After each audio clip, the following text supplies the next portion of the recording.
Praying? I am indeed.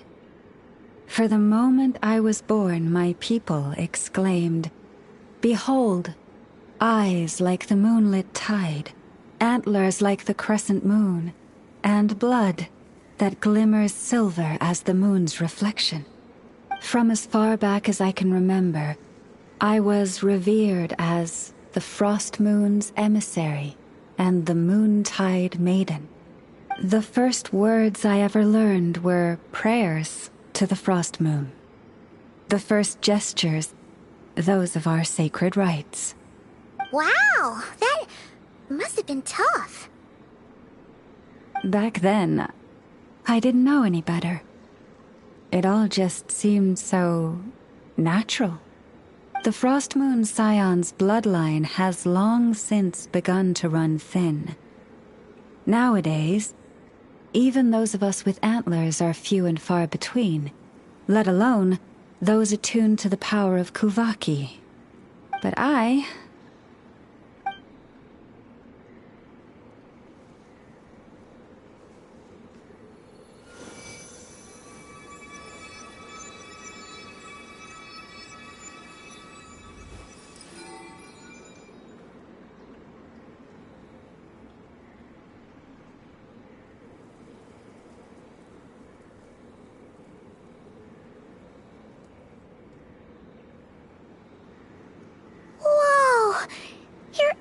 Are so pretty. They say it's an extraordinarily rare condition. Once in a century, if that. I am unusually sensitive to the moonlight, as well as to the Kuvaki's ebb and flow.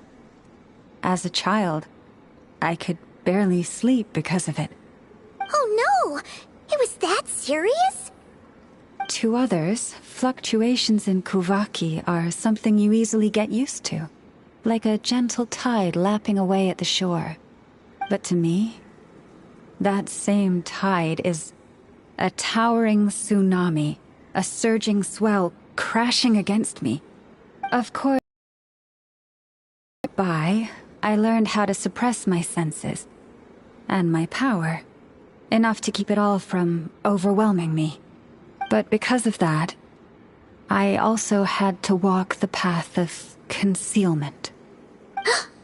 Concealment?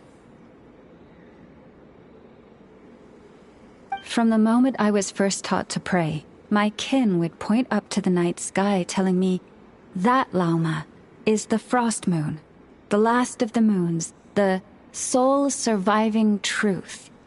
But I would ask them in response, why? Why can't I feel anything from it at all?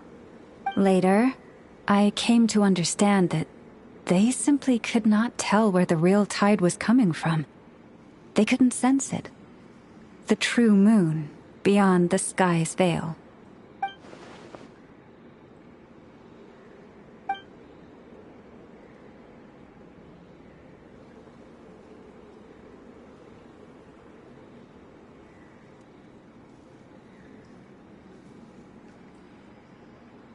The moon is false. I reached that conclusion long ago. But there was no one I could tell. Not a single soul.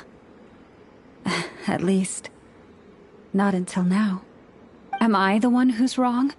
Is it the moon that is false, or my own senses? I asked myself such questions time and time again.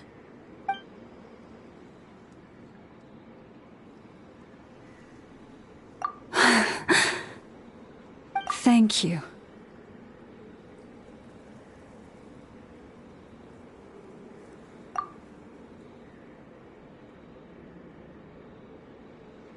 When you called yourself a descender, I had a feeling you might be able to confirm what I had always suspected. And now that you have, it's exactly as I imagined. I feel relieved. Oh, Paimon kinda gets why you couldn't tell anyone now. It's not easy to change people's minds on something they've believed for hundreds of years. That's what I meant by concealment. I knew too much, so I had no choice but to keep my people in the dark. Every prayer I offer feels like a lie to keep myself going.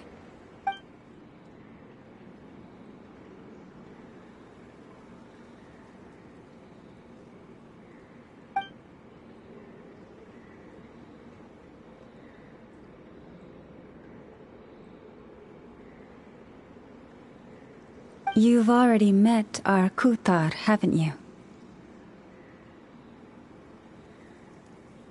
Huh? When was that? And more importantly, when were you planning on telling Paimon?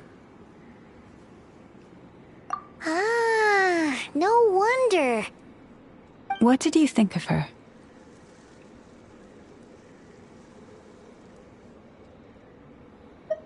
What exactly do you mean by up in the clouds? I understand what you mean. She is quite indifferent to the world outside herself. But I find it hard to hold that against her.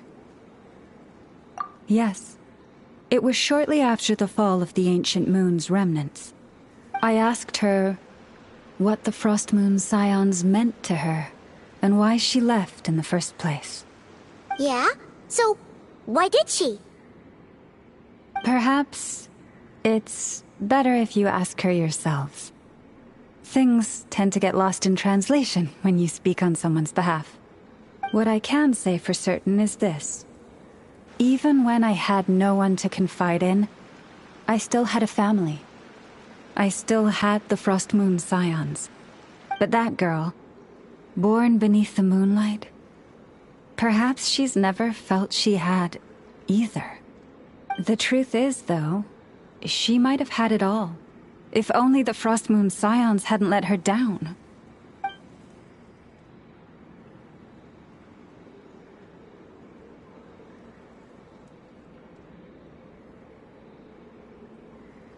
The Frost Moon Scions now walk a path of error.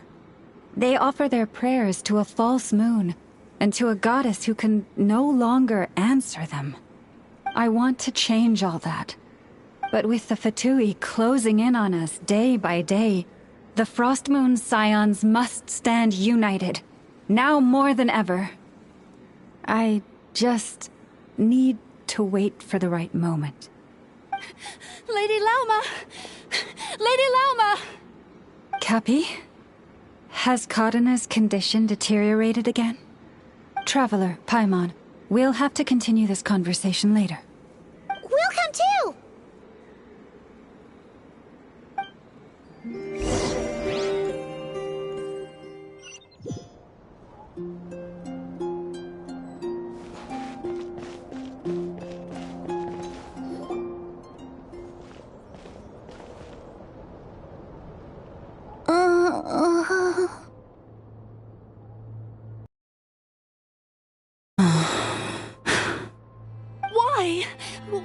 Did I do something wrong? I've been praying to the moon goddess every day. Why isn't she getting any better?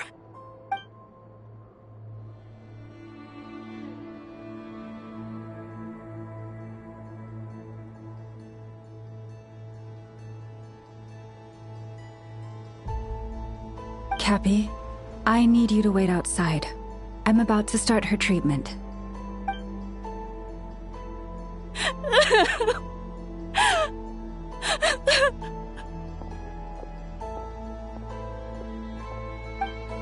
Is there anything we can do to help? Just don't be alarmed by what you're about to see. And please, don't let her mother see it.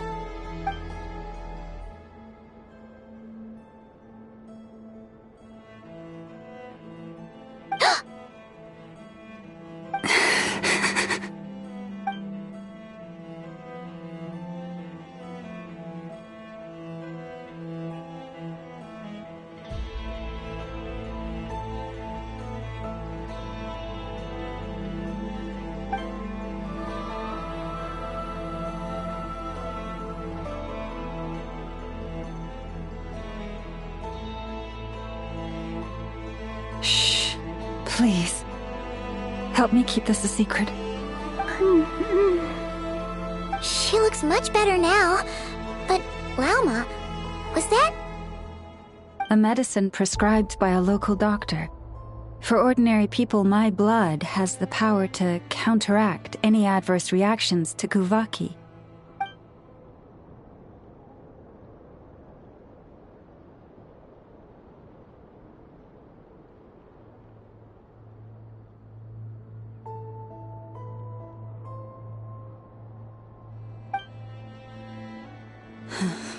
So, now you know another of my little secrets. I had hoped to guide the Scions out of error before Karina's illness reached this stage, but clearly, I was too late.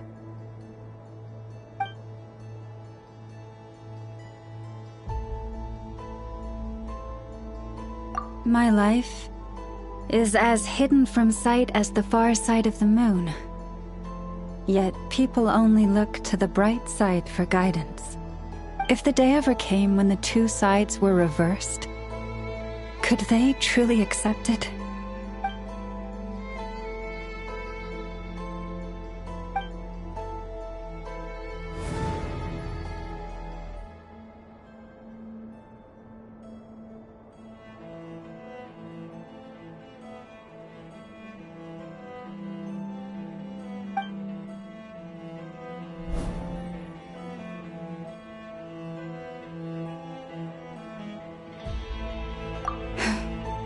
Hearing you say that puts my heart at ease. And if there's anything we can do to help the Frost Moon Scions, just let us know. Our priority, right now, is reclaiming our relic from the Fatui. But I now understand that the day I will tell everyone the truth is no longer far off.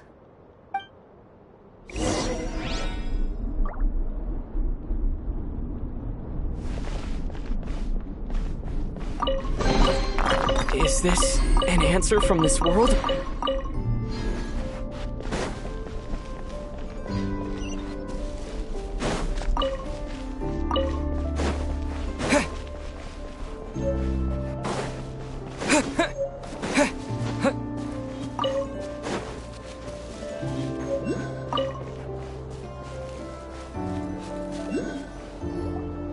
Wow! Paimon would never have guessed Lauma had all that bottled up inside. Hey! Watch your step! Ah! What's wrong? Oh, you scared Paimon. You scared me there too. Almost stepped right into one of my traps. A trap? Why would you leave a trap somewhere like this? Well, it's not like this is a main path. And besides, we Frostmoon Scions would recognize it instantly.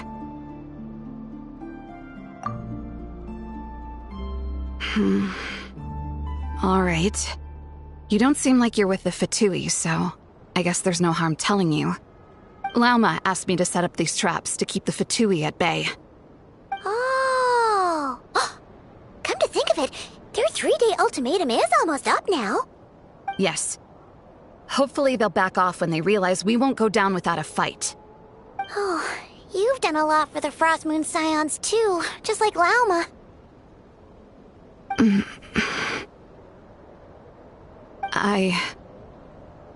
Philomena? It's nothing. I was just wondering if any of this is really worth it. What do you mean? Our people. So many are stubborn, stuck in their ways, clinging to a truth they refuse to even question. Do they really deserve everything Lauma's doing for them? Well, yes, but even so, no. I shouldn't be saying this. Just forget it, okay? Bye. Huh? Why did I say all that? Or really, why am I still doing any of this? Either way, this will be my final night with the Frost Moon Scions. Wow, she sure took off fast. So, are we heading back to the flagship for a break, or what? Wait, you're not thinking of visiting that damselette up in Cloud Cuckoo Land, are you? Huh. Pushing her won't get us anywhere. Hey, why don't we... Let's bring her something tasty! If she doesn't want to talk, we'll have to win her over with food. Hey, no harm in trying. At the very least, it shows we're trying to be friendly. Let's see. How about an F's 9.12 out of 10 berries and fried meat, the Frost Moon Scion's boon of the day, and one of your signature dishes. Your choice. Should be a good mix of meat and veggies. There's bound to be something she likes.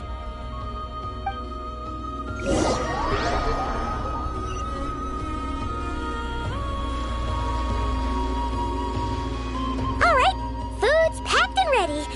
This is the place, right? Why does it feel like we're going to visit a patient? Oh, no. Take this seriously, Paimon.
Remind me, who are you again?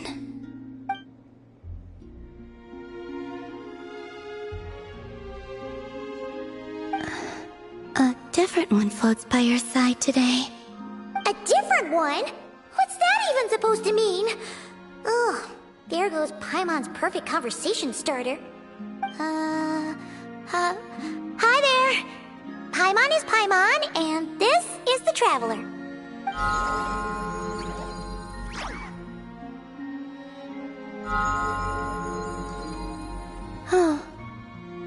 there you are. Between the two, I suppose you're cuter. Wait! What does she mean Paimon's less cute than that floaty thing? Columbina. What is it? What's your favorite kind of food?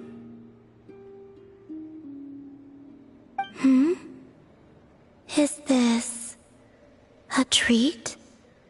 Or an offering? Let's go with treat.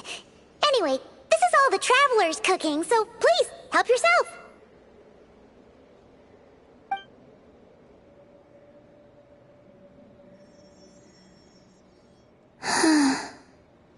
Oh, that wasn't exactly a yes, but she didn't turn it down either. What could she be thinking?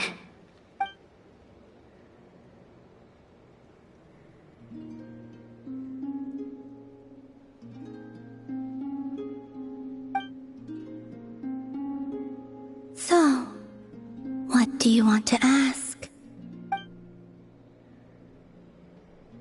Hey, she's actually playing along! Quick, now's our shot. You know the moon in the sky isn't real, don't you? I know there is only one moon in the sky.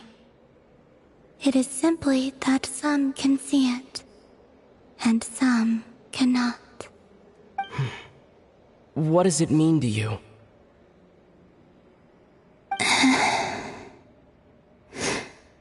The missing prologue.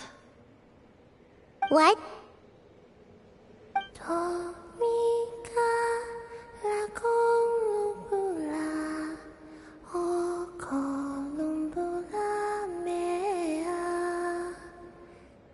Huh?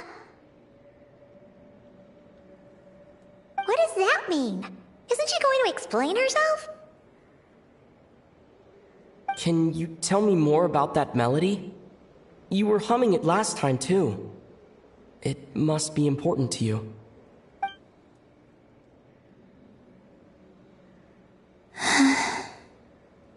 It is all I remember from the moment of my birth.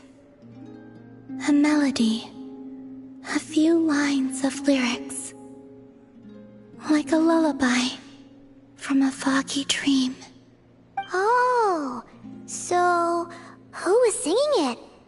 I do not know. I have nothing else. Just that song. Huh? And the Frost Moon Scions who found me. They had nothing either, but hope.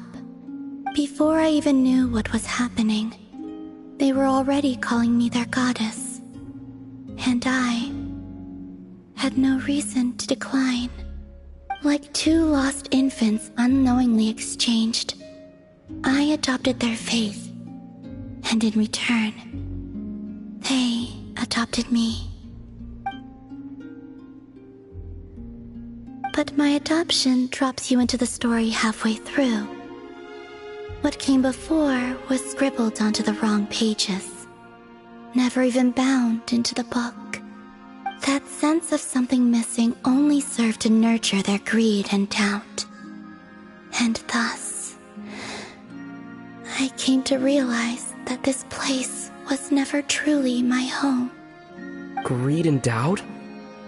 O Moon Goddess, forge weapons for us, drive out our enemies, and expand our lands. O Moon Goddess, heal our wounds, ease our suffering, grant us strength.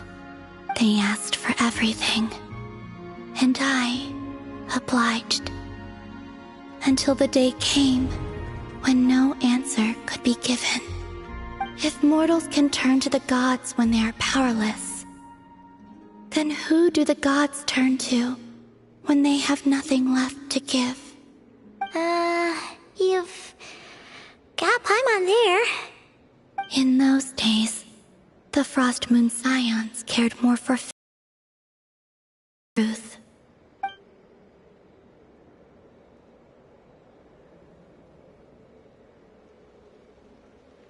Reality rewrote the sky in words I could not understand. I did not want to read a tampered version, so I simply stopped looking. The real beginning of my story lies up there, on the moon, forever beyond my reach. Like a message carved for blind hands, sealed away where no fingers can find it. Huh. So that's how it is.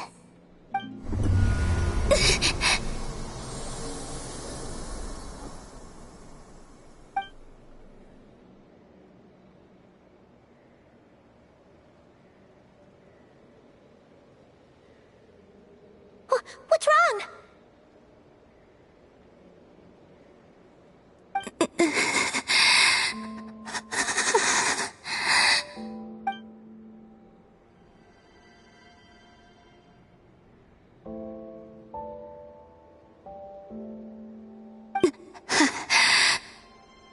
You should go. What, now? But you really don't look well. Did something just happen?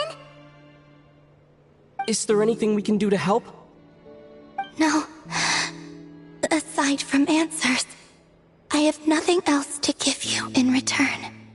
This is the price of running away from home a second time. Running away from home?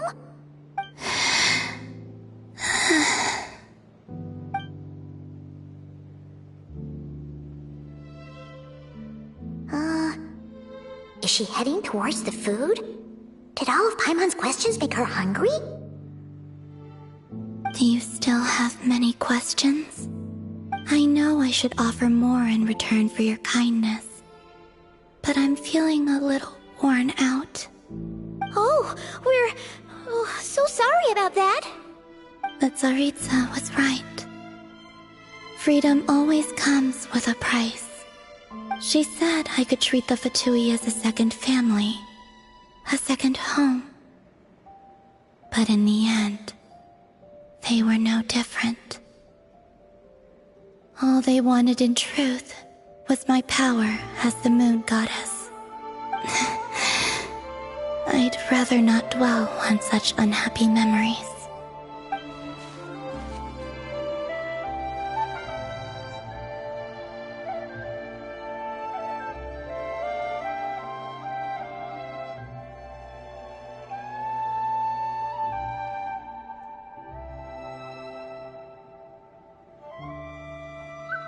I have fulfilled my promise to the Tsaritsa, though it has used up much of my power. So you see, this has nothing to do with betrayal. So, you're just staying here for now, resting and recovering your strength? Yes, What about these flowers? they have grown in Nodcry for many generations. They're highly sensitive to the ebb and flow of Kuvaki.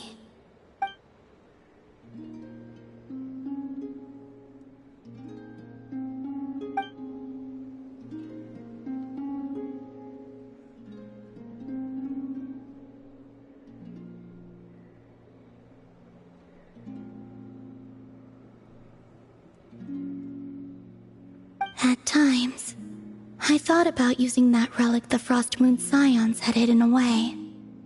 I could sense the power within it. But going out is such a hassle. People might see me, and I promised Lauma I wouldn't show myself to anyone. Besides, I know it's gone now anyway. Really? Lauma asked you to stay in hiding? Uh-oh, she's looking back at the food again. But Paimon still got some little crumb cupcakes here. You could have these for dessert if you wanted. Lauma said she wishes to change the Frost Moon Scions, which is why she asked me to stay out of sight. I don't really understand what she meant, and to be honest, it's not something that concerns me. But I wasn't planning to see anyone anyway. If they found their way here themselves, that's hardly my fault.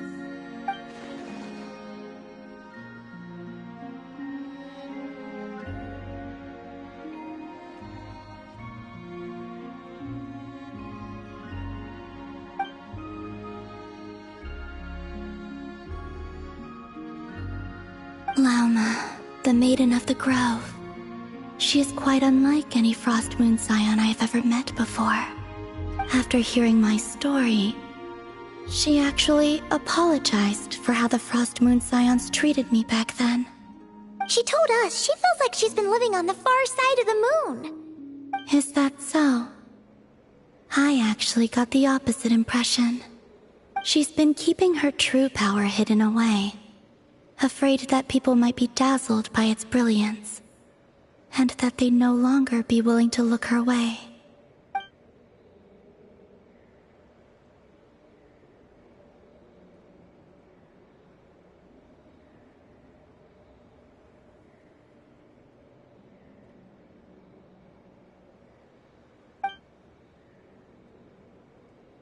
So what do you wish for now?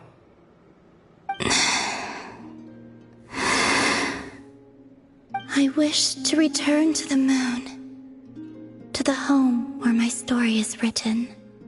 Right now, that is all I wish for.